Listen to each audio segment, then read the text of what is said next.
Welcome back to another episode of Voices of Liberty, where we bring you the stories of people advancing liberty in our lifetime. I'm your host, Sean Themea, and today we are joined by someone who is standing for truth and standing for principle in the great state of Ohio, State Representative Jennifer Gross. Jennifer, welcome to the show. Thank you, Sean. It's great to be here.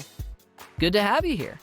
Now, Representative, can you tell us where your origin story for liberty began? I'm sure you didn't, come out of the womb as a sitting politician. How did you get involved in the fight for liberty? As a matter of fact, Sean, I didn't even ask to run for office. I had some people come to me and they said, would you run? And I said, no. So here I am talking to you as a legislator.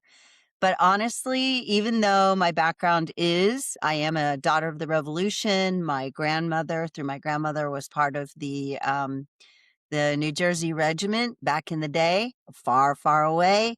Actually, as a little girl, I've been a liberty person from 7 years old at least. My favorite holiday was the 4th of July. And I used to run around with my flag and I don't know, it's in my DNA to fight for liberty. I'm also a combat veteran, as you may have said before. And to live for this country, but also to put your life on the line and die for this country, this isn't a game and it's worth the fight. So from 7 years old, when the fireworks ended, I was always so sad. And then, of course, Christmas was my favorite too. But the 4th of July was definitely my first or second favorite holiday. Awesome. And to your earlier note about not wanting to be a sitting legislator initially, right? Not having the intrinsic desire to become a politician, I think is the hallmark of what makes a good legislator. Nothing else, right? The desire to not be perennially seeking power, but end up in there because we stand for something. Yes. So you've got liberty in your DNA, right? But what about as an adult, right? Was there an experience or a moment that shaped how you see the world and what led you to seeing the world through the liberty lens later in life? I would say I was elected in 2020. So obviously that was COVID. And I was sworn in January of 2021.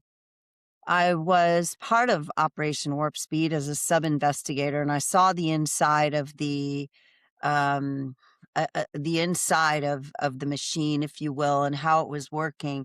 Then I became a legislator, but I was always pro-liberty. So I always understood that our job as legislators was to protect your liberty to make your own choices. So that's always been very strong. And through COVID, our governor shut down the state. And as a combat veteran, I will say to you that he said that the way to earn back our freedom was to wear the mask. And that put a holy fire under my rear end and said, oh no, we put our names and we signed our names on the dotted line when we stood as combat veterans for this country.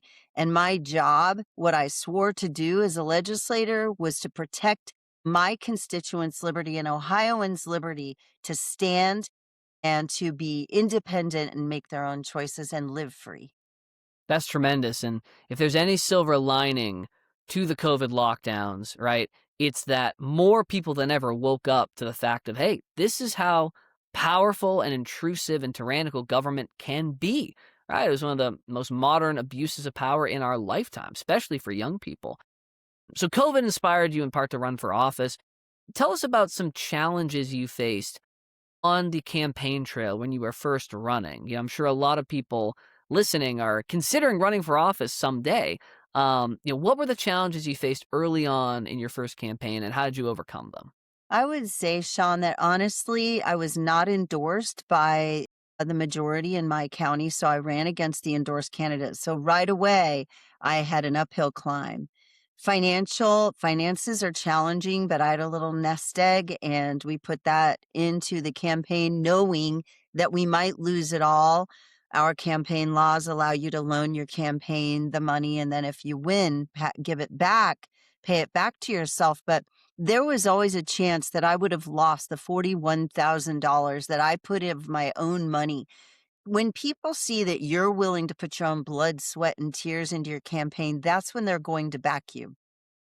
Even my own pastor told me a few years ago, he didn't even think I was going to win. So people supported me, but the challenge is you've got to get your grassroots and you've got to go door to door. The timing, I was working 20, 30 hours a week as a nurse practitioner, and then every day after work. I did keep Sunday free of politics. My father was sick and I knew that I needed to spend time with my family. And I've never regretted keeping one day free, but on those other 6 days, I worked my tush off. So those were the challenges running against the endorsed candidate and then the finances. And then naysayers, the people that are like, oh, that's really nice, patting you on the head, saying, we believe in you, but ignore the buts. That's what I would say. Ignore the buts. Sage advice, and doing that all while working as a nurse practitioner. I mean, you must have really structured your days very well. Tell us about some memorable moments or maybe even tough conversations you had with voters on the campaign trail. I mean, you're shaking a lot of hands, you're meeting a lot of folks. What was that like, getting out there and earning people's direct trust at the door? Do you know, honestly, Sean, they had seen so few people knocking on the door, they were shocked to see me. And even after I was elected, I would just randomly stop by people's homes that had Trump flags. And I would just knock on the door and say, "Hey, I'm your state rep. Just wanted to say hi." And they're always a little shocked when you stop at their door when it's an off campaign season year. But I would say to you that I think some of the people, well, what have you done for the party? What fundraisers have you supported? What do you really stand for? And I mean, I think being genuine and telling people, I am for lower taxes, freedom, gun rights, medical freedom. And that really, to be honest, that people just want to be free. We have an inalienable right to, as an American, we were born free. Our rights were given, and I believe entrusted and given to us by God. But to be able to talk to somebody and say, I'm going to stand for that. And honestly, Sean, I've done that. Have I screwed up? Sure. And I will screw up again. But people get when you are honestly for them. And they knew that. And it was a tough race. And we won in the primary. And then we went on to win the general. That's great. So, fast forward to 2021. You're in the legislature, you're in the halls of the Capitol, right? What are things that people may not expect that goes on behind the scenes in the legislature that now, as a legislator for liberty, you think they should know about? Wow. That's a loaded question, Sean. They don't expect full, transparent integrity and honesty. And when you stand, I've had two speakers say to me, Jen, you're the conscience of the caucus. Now I've heard that speakers have told other people that.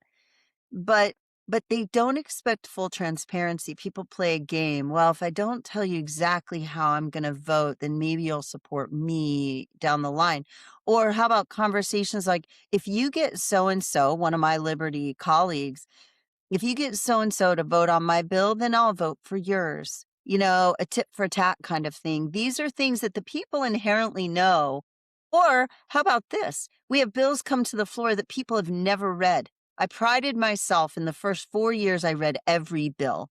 I'm challenged right now by the way it's set up by our current speaker. I'm having a hard time getting the bills and really having time. I had a notebook my aide called my homework binder. I took it home. Everybody else, a lot of other people were going out to dinners and fundraisers and all of that. I went back to my hotel, studied every bill that we were voting on the next day in session, because we don't know what we're going to vote on more than a couple days in advance. And so we need to take that time. I would stay up after midnight reading bills. The pressure to go along, to get along, Sean, I know you know what that's like. And I would say to you that as much as some of my colleagues, they're nice people. It's not them. It's their policy. My job is to protect my constituency's liberty. And my job and what I swore to is the Constitution of the United States and the Constitution of Ohio. And I never lose sight of that. We can't ever lose sight of that. Other people They go up there for power, they wanna be recognized. That was never me. That's great. And it's tremendous to hear, or tremendously embarrassing, rather, to hear that you mean to tell me, if I heard you correctly, not every legislator that we elect is reading the bills that they're voting on? Correct. Is this the facts of the matter? But you are, which is great. Why do you think this is the case? I mean, this seems like 101 to read the bills, right? Why aren't people reading the bills? That's a great question, Sean, and I would say to you that they trust the lobbyists because the majority of bills in Ohio, actually, they were written by lobbyists. And so the lobbyist is moving those bills forward, not bills like mine that were written for the people, by the people, me partnering with grassroots. A lot of the bills, the lobbyists tell them this is what we're moving forward. And so they just do what the lobbyist tells them. They carry a bill, then they get recognized because the bill passed, but they didn't work the bill. They didn't do anything for the bill. The lobbyist worked the bill. And so they really don't feel like they have to read the bill because the lobbyist already told them this is the bill we're going to pass and this is the bill we passed, and they don't read it. And I can't say nobody reads the bills. I can't say that nobody reads any bills, but what I would say is I read the bills. And if we have these marathon sessions and I don't get a chance to read some bills, I begin voting no. Because how can I say to you, Sean, if you were my constituent, well, I voted on this bill and I didn't know what I was voting on, but I'm voting for you. I'm voting for your voice. If I don't know what I'm voting on, how do I defend that? Now, I've thought I understood bills and made mistakes, but I at least am sometimes I'm an honest screw up. I'm always honest, but I'm sometimes a screw up and sometimes I make mistakes and we all do and humans do, but you got to read the bills. Yeah. Basic integrity, one of the things that we should expect from our politicians, right? And part of that is Yes. being honest if you've read the bills. Yep. It reminds me of what we don't want, right? What Nancy Pelosi, I believe, said about a decade and a half ago regarding Obamacare. Oh, we'll figure out what's in the bill once we pass it, right? That's right. That should not be normalized in the slightest. So I'm glad that you are, the opposite end of the spectrum from Congresswoman Pelosi. Tell us about a time as a politician, as a legislator, you're in the business of passing and stopping laws, right? But Yes. you also have the potential to change hearts and minds. So tell us about a time maybe when a constituent or someone that you've interacted with, you help them see the light of liberty by having a conversation with them as a state legislator. Does any time come to mind where that might have been the case? I love to interact with my constituency. In fact, I'm the only Ohio House representative who's had more than 45 town halls. With that comes danger. I've also been threatened with murder, and a guy sits in prison today. So the risk that we take matters. But I believe that because I've had those town halls, a lot of people, even people that are not my constituents, now that I've had those death threats, I do them virtually. You can have your next town hall. How come you're not doing? They've come to expect that that's what a legislator does, and I love that.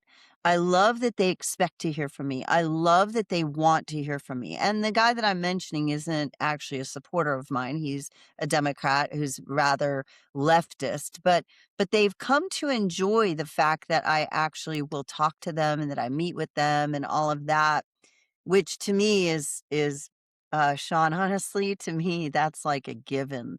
We are to be available as representatives of your voice to be able to speak to you. I just met for 2 hours with 2 constituents yesterday, and they wanted to talk to me about a piece of legislation. And we had a great conversation, and we were able to really just talk from not only the issue they wanted to talk about, but also the other issues that I'm working on. And so the collaboration that may not have exactly answered your question. I didn't mean to not answer. I think that being available and having people know that you're listening, that encourages them to keep coming back and have a dialogue with you, even if they don't agree with you. So besides showing up to town halls and going where the politician is speaking, what are other ways you'd encourage people to, hey, if they really want to get their voice heard by a sitting legislator, What is the best way for the everyman to do that? I would say that they definitely, for me, I meet with them in district. They need to look at them. They can write them in the emails, they can call them, but really see if your legislator is offering office hours. Because if they're not regularly offering office hours, I have to ask why. Some of them will hide because they know that what they're doing is not what you're pleased about. I mean, obviously, you need to guard your safety. I get all of that.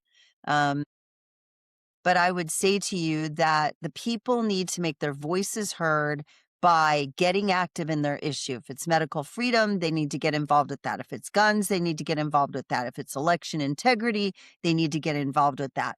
It is really important that they get involved with their grassroots, like YAL, and that they get involved because YAL is very organized and they know where to put. And you didn't pay me to say this, but I love YAL, and the grassroots is important because they have an organized structure and they know how the sausage is made on the inside, and they can direct you so that you're not spinning your wheels. Get involved with the group you trust. There are very few, but one of those is YAL. I have Ohio gun owners. I have Ohio Advocates for Medical Freedom here in Ohio. Those are some fabulous grassroots groups that you can get involved with. I have Ohio for Truth for election integrity. There are some fabulous groups that you can get involved with and go door to door for your candidates with our GOP. But the grassroots they kind of have the inside scoop on candidates and all of that, and they're going to tell you the truth. Excellent. Now, one more question for you, Representative, before we get into some of the specific work you're doing in Ohio. You talked about grassroots organizations just now. I like to call those outside operations, right? Or rather, the indirect path to power. Yes. And then you have the direct path to power, right? Which is the path that you're currently on. So for our listeners, if they're deciding, hey, should I be pursuing the indirect path to power and working with the grassroots and working on issues, or should I pursue running for office, the direct path to power? What calculations would you say people should take into account when they're saying, which path should I go? That's a great question, Sean. I would say that you've got to really sit down and understand that when you are in the direct path to power, being the elected official, your life is not your own. You will be public records requested. Your emails will not be private, and that includes your private emails, not just your public ones. Everything you do can or will be utilized and used against you. People will say things about you that you can't control, and they're not true. There will be you've got to be able to handle the fact that people believe things about you that are absolutely false. When you are on the indirect path to power, you can pound people in ways and you can activate with the outside groups. What was your term that you used, Sean? Outside operations, perhaps? Outside Yeah. operations. You can be an outside operator. And if you have an inside person, you can actually do a lot of work on the outside, raising money, sending texts, doing all these types of things outside and pushing on your representatives in ways that sometimes are very uncomfortable. Political pressure, political pain, as they call it in the Foundation for Applied Conservative Leadership, that would be the other thing. I would actually say the very first thing that anybody who if they want to run for office, they need to go to FACL first, the Foundation for Applied Conservative Leadership. They need to understand from the highest level, the basic class that's like a morning or a one-day course, to learn about how politics really runs and how to run a campaign. So, and then they can make their decision after that, whether they want to be outside operators, they want to be in the indirect path to power or the direct path to power. Yeah, no, Mike Rothfeld has done excellent work, continues to do excellent work. So, FACL, great group. Yes. Now, I want to talk to you about some of the initiatives you're spearheading in Ohio. Let's start with House Bill 12, the Jeff, Dave, and Angie Right to Try Act. So, what is Right to Try? Who are Jeff, Dave, and Angie? How does this make a difference for personal freedom? Thank you for asking, Sean.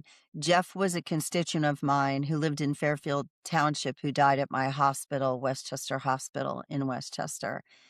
He was the first guy on there, and all of these, Jeff, Dave, and Angie, they all were refused treatment in hospitals if they would not go on a ventilator. They were refused food. They were put on ventilators. They all died during COVID. They all, to my knowledge, all received remdesivir, and they all wanted ivermectin, hydroxychloroquine, alternative treatments that were not afforded to them during the COVID debacle and the COVID issue. And so since day one, not only did I sponsor a bill 248, which was against mandates, but then later came HB 73, and now it is HB 12 that allows a physician, it protects a physician's free speech, which was previously vetoed by the governor of Ohio currently, Governor DeWine. So it protects physician free speech. It protects the ability for a physician to be able to speak against a treatment, such as an mRNA vaccine that they disagree with. The medical board is neutral on this next point, which would allow them to prescribe drugs off label, such as, without fear of retribution toward their license, such as ivermectin, hydroxychloroquine, budesonide, and other things that were used to treat COVID. And then thirdly, it requires the pharmacist to dispense a drug unless it's an abortifacient, it is a drug that's dangerous to the patient, or the pharmacist has a moral obligation or a objection to the drug. So this would require, because pharmacists have been denying prescriptions. My senator just recently had ivermectin denied for alternative treatment for cancer. And why? Because the pharmacist decided it wasn't good enough. It wasn't a reason to dispense ivermectin. Pharmacists are to be partners with prescribers. They are not to be there to block treatment for the patient. So this bill does three things. It protects the physician's right to speak against treatments they don't agree with. It requires the pharmacist to dispense the drugs that a physician writes. And it protects the free speech of the physician who speaks out against things like remdesivir or mRNA so that they don't have to fear retribution for their license. And, Sean, we can't seem to get this passed. I have all the votes in committee, and I can't seem to get it out. And I also have the votes on the floor.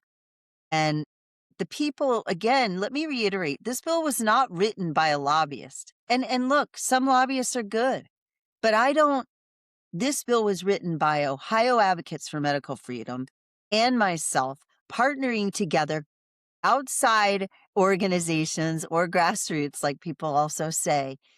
This bill is for Ohio. This bill is for the people. This bill I actually mentioned to Secretary Kennedy, and he gave the nod. I can't formally say he supported it, but, you know, I don't understand who loses if we pass freedom, Sean. Who loses?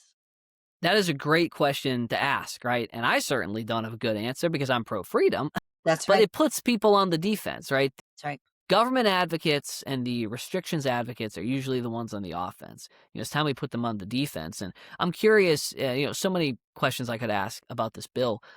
Tell us, is this passed in other states, an equivalent bill? Regardless of that, are there success stories that you know of when there are alternative options and when people do have access to medicine that falls outside the one-size-fits-all bucket, people can be freer by being cured, by living?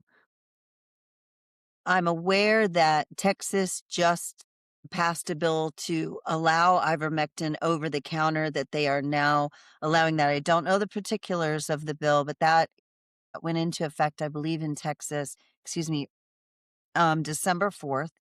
And then Arkansas has passed an ivermectin over the counter bill. We have to be cautious about that. I'm telling you, I believe those things to be true. I haven't read those bills. Tennessee got the first notoriety for that. A man, God rest his soul, Frank, nicely. He was an amazing guy. But in Tennessee, it requires that the pharmacist get a collaborative physician to agree to dispense. That's not over the counter. Over the counter is you go grab it off the shelf and you take it home. It isn't, you go to the pharmacy, you got to get checked, you got to make sure that you're approved, blah, blah, blah. That isn't over the counter.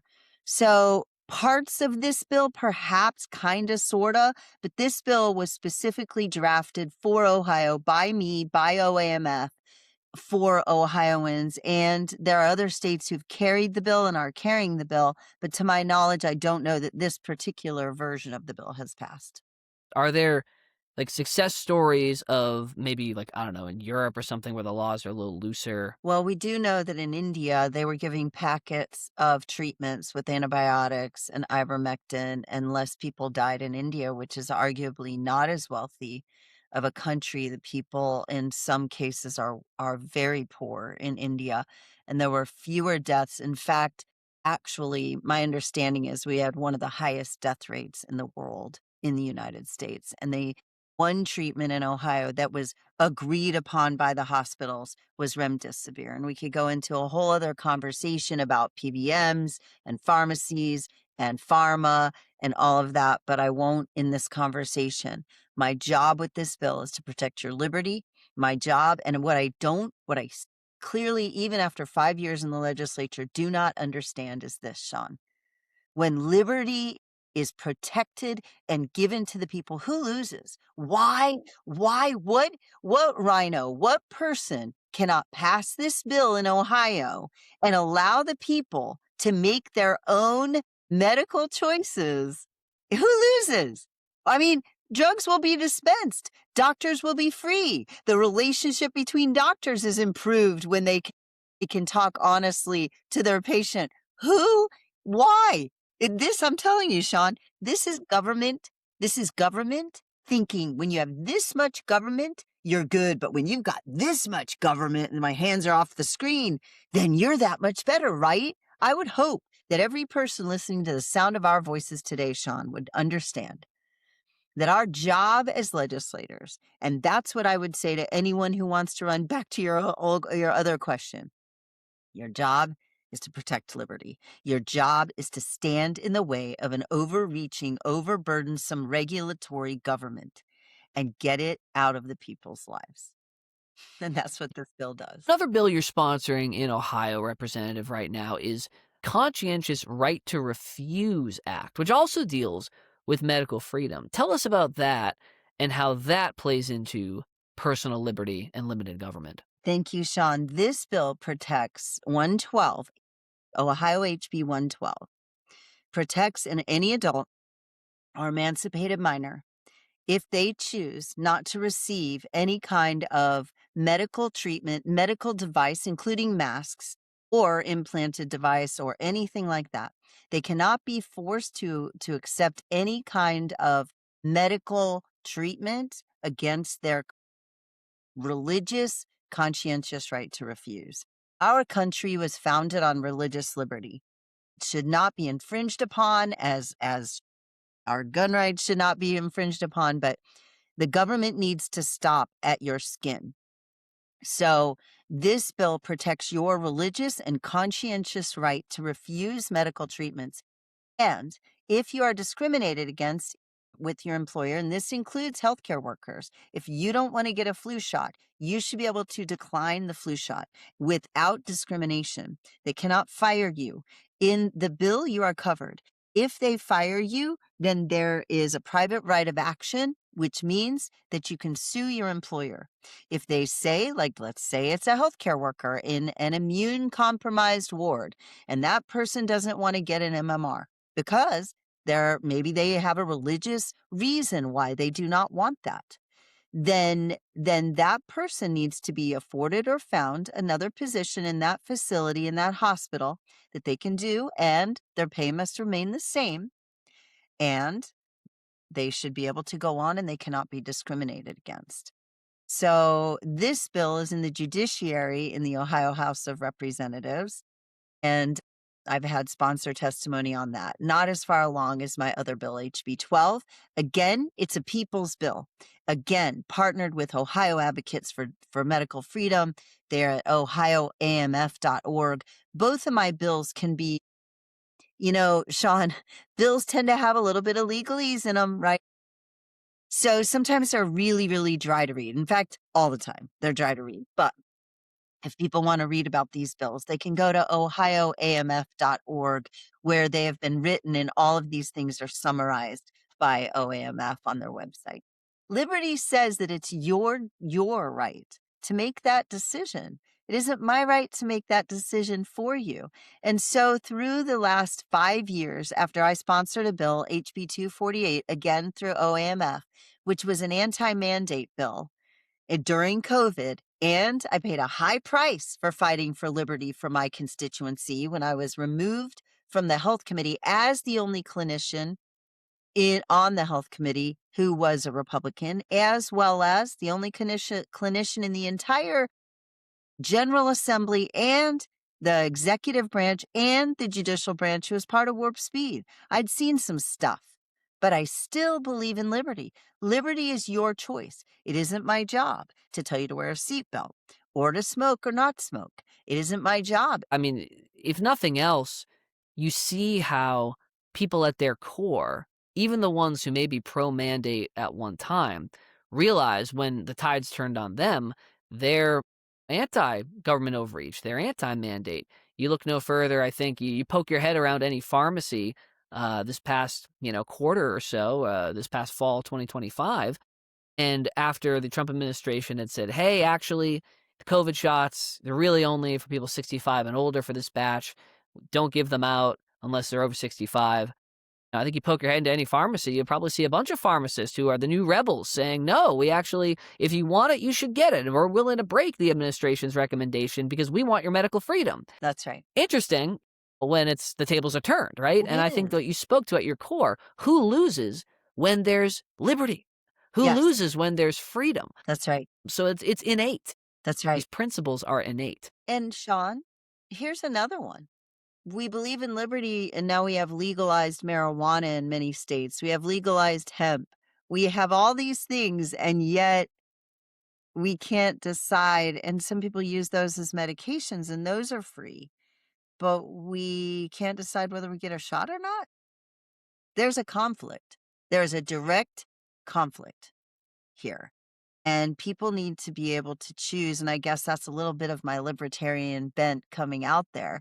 But I have to say that, you could get Ambien to sleep, or you could use hemp products to sleep. Why do we need pharma to do that? What's happening there? I think it's important that the people ask these questions. What is happening? Who is winning? Who's winning when your rights are restricted? That is one of the greatest first places to go to determine what is actually going on behind the scenes. Be a critical thinker. Think about these things. Yeah. No, I think that is a great angle and one that wins in the court of public opinion. So tremendous stuff. So Representative, beyond medical liberty and personal choice, in the state of Ohio, what do you see as the biggest opportunities for Ohio to become more free? Sean, we are a highly regulated state. We have bills that we're supposed to deregulate, but we are still one of the top 5 or 10 highest regulated states in the union. An opportunity to come in, but I'd like to go back a little, actually, and get out of the weeds with policy. The way to win is to get liberty candidates elected. We need more of a majority of liberty candidates. We need some of the rebels to say, I don't want to hear people saying, oh, I would speak my mind. Well, you're exactly the kind of person we need. We don't need a kumbaya go along to get along in Columbus.